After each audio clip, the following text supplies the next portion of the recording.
All right, everyone. Welcome. Good evening, and welcome to Men's Spotlight. I'm really excited to be here, and I have an amazing person here with me.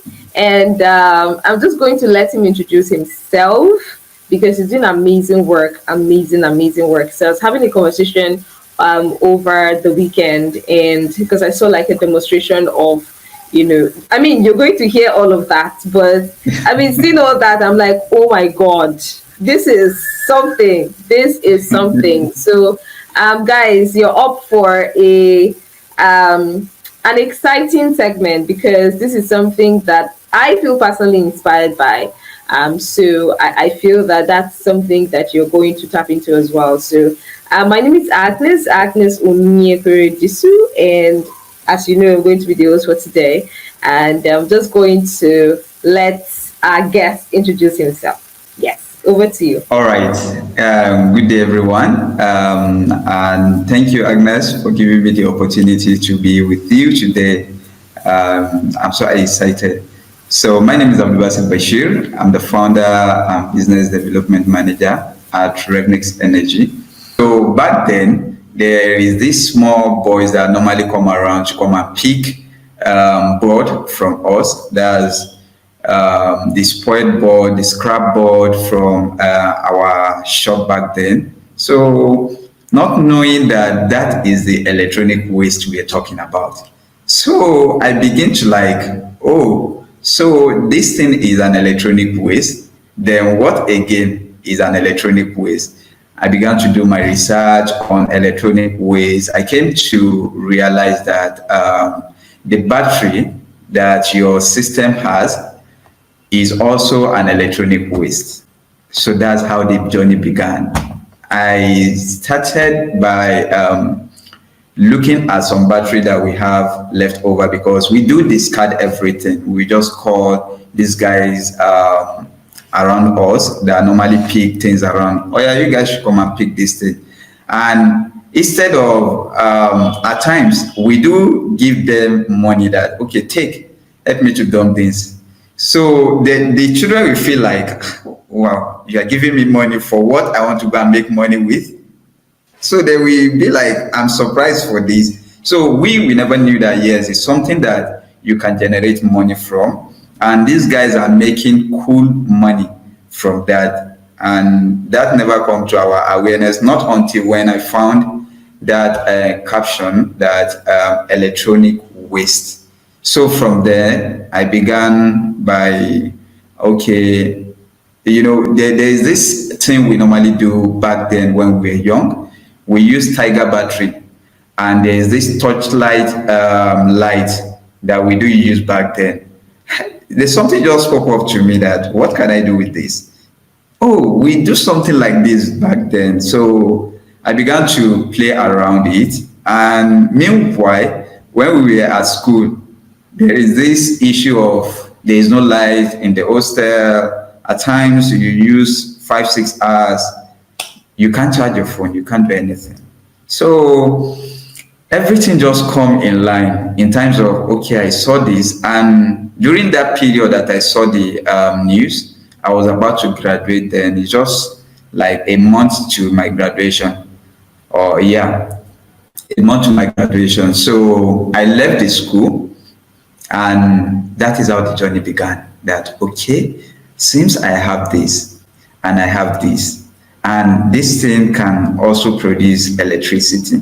Okay, what can I do with this thing so that at least I'm going to have electricity, even if I'm not in school? At least for my small apartment, let me also have this feeling of yes, there's light around me instead of being in darkness always. So that's how the story began. I started creating a little one whereby I do use for myself. I thought of it that okay, since you have that, what next?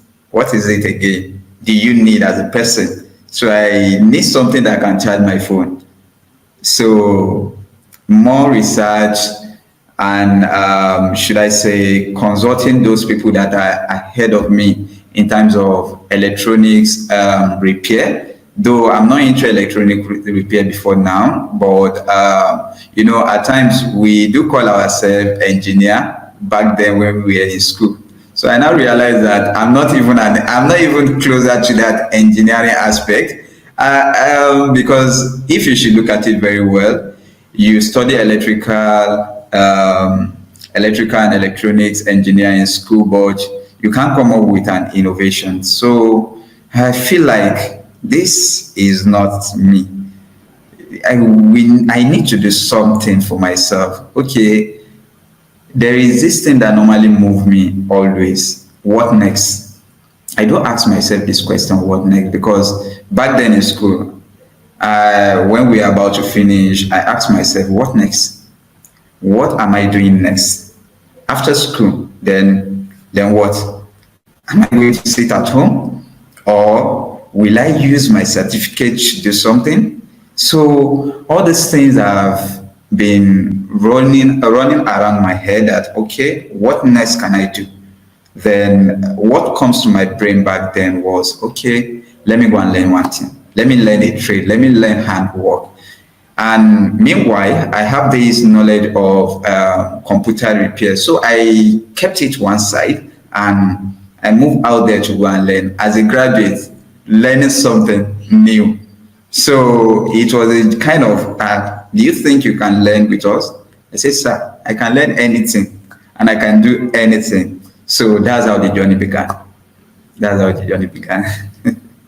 Great, great. Wow. I like the story. I like the story. And one thing you said just struck me, and that is the fact that when it comes to the Nigerian educational system, oh my God, it's just like we are complaining, but that is just what it is, right? Like Yeah. you graduate, you go through the system, but at the end of the day, instead of you to become innovative, instead of you to be able to know how to, to think better now, it feels like you're just coming out the way you are, just coming out, nothing. You Seriously. just, take in, regurgitate, that's all. And it's very sad. It's very, very sad, right? So Yeah. these are the things that the educational system should be, urging young people to do. Become innovative. What are you thinking? How can you become better, by, coming up with things, coming up with ideas deep down, so that at the end of the day we know that our experiences, we get experiences for a reason. You're experiencing that, okay, this is wrong, or something is going on. What are you deducing, or what can you, make of your deductions, and then Yeah. what innovation can come from that? We are not thinking Yeah. like that. We just keep taking all the textbook, we take everything, and then at the end of the day, that's all. In fact, they don't even tell us that we can be the ones to create the textbooks that other people would read. No, Yeah. we are just collecting, we Yeah. are just consuming, and it's very Yeah. sad. But I like when you mentioned the fact that she came up with this idea even as a student before graduating, and then see how far you've come with this project. I'm super proud. I'm super, super proud, Yeah. Thank you because very I'd like much. to see, like, really see the Revnic energy. I think the energy box, like, this is something. So Yeah. I'd like you to just mention, just talk about, basically right now, how, because you've taken us through the journey. So at this point, where are you right now? How far advanced has your innovation come? And then what's really happening right now? And then what does it look like? Because you've gone from, discovering waste, electronic wastes, and then now you figured out, how you can utilize your experience of joining the batteries to the small bulb. I remember doing that too with my brother. So how far have you come now, and how advanced has it been, and then what brought you here? Yeah. Okay. Okay. If For me to answer that question, how far have I gone? We're still moving, actually. Uh, I will still call myself a startup, not a big firm like that.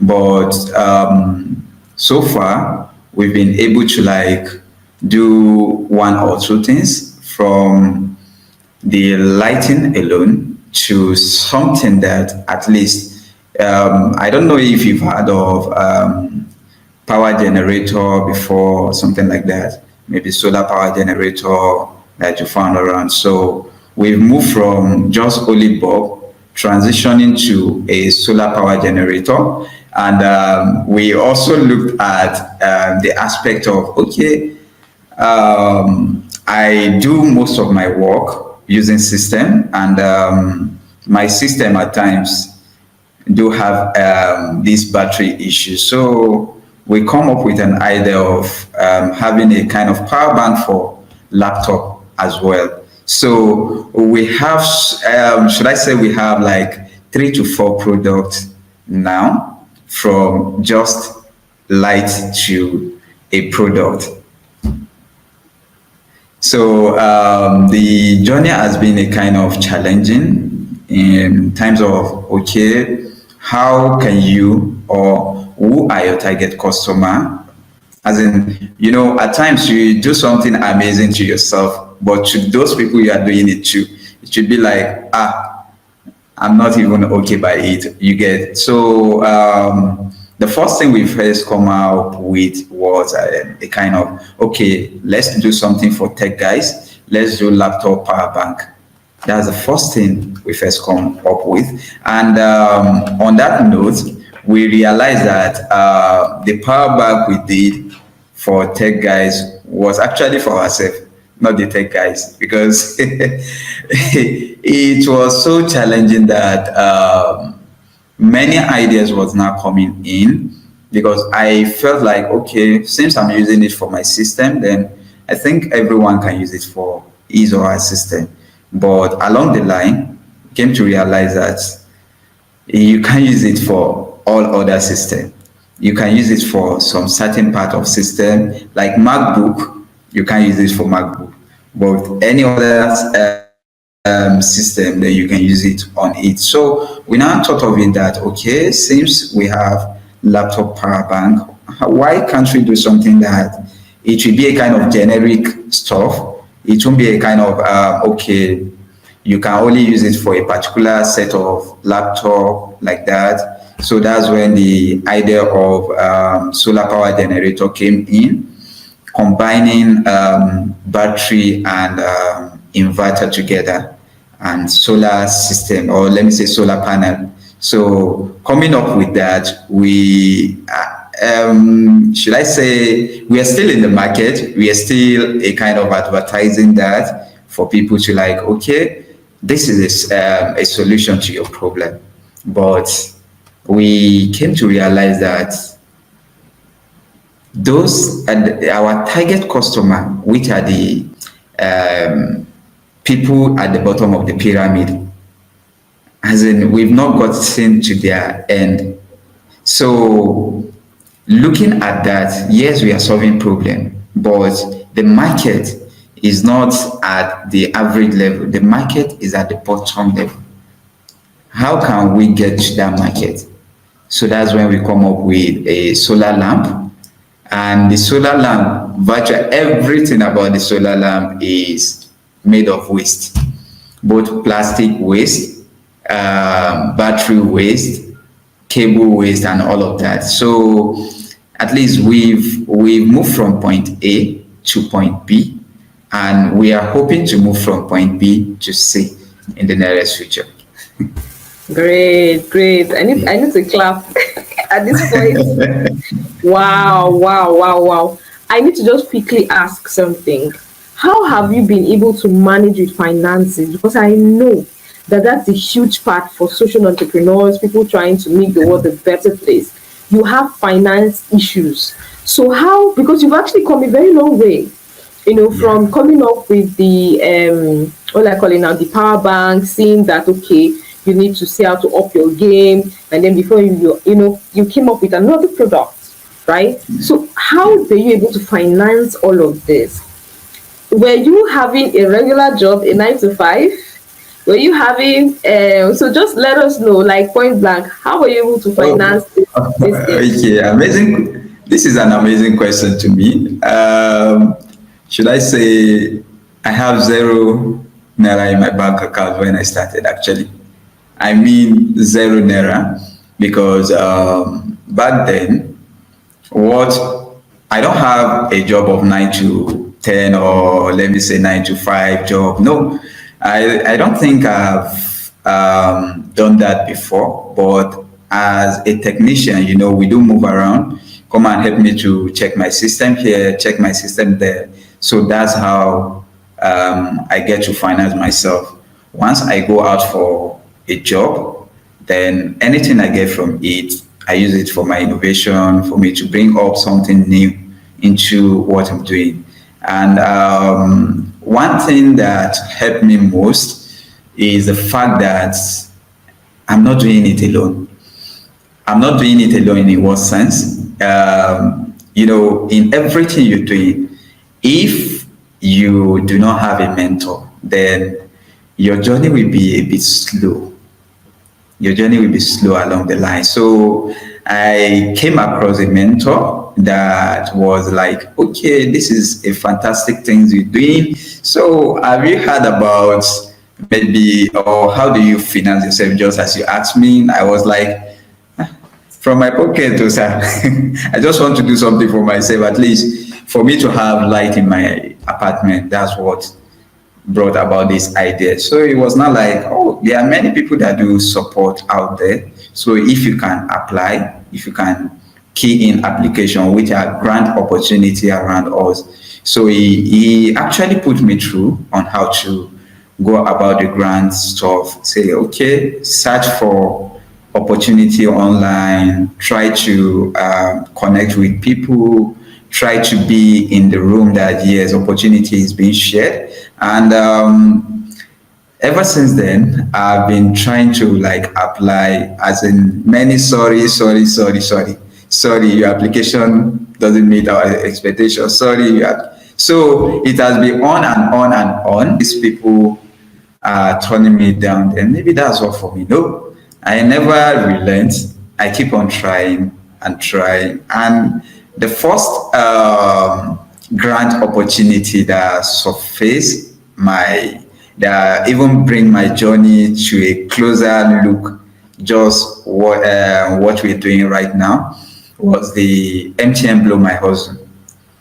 So I happens to apply for it, and as time goes on, they take us through some training like that, and boom, I just found myself among the top 20 innovation that get a little funding, actually, though we did not make it to the to that first place or first runner up, but it gave me a sense of, okay, what you are doing is actually okay. You can keep on moving. So How much was it? How much was it? okay, it was just 500,000 naira back then. Yeah, so that 500,000 naira go a long way. At least it makes us to like transition from our packaging. Our packaging was actually, it wasn't looking good, so we use it for packaging, and from there we try to move little by little, and this is where we are today. Oh, I'm really really excited. This is a journey of, I don't know, resilience. Like, well done for sharing your story with us. This is Yeah, thank amazing. you. I feel like there's so much to talk about, but to Yeah. I think we'll have to stop here. I think we'll stop here, but I feel like we should just keep going and going and going, because there's so much, so much, so much questions to ask. But I think you already covered the basics for us. So thank you so much for coming. Thank you for sharing your story. I really appreciate it. Yeah, thank you for having me. I appreciate you. Thank you very much. And thank you for the platform that joined us together actually. Yes, a huge shout out to Leap Africa and the SIP Yeah. program.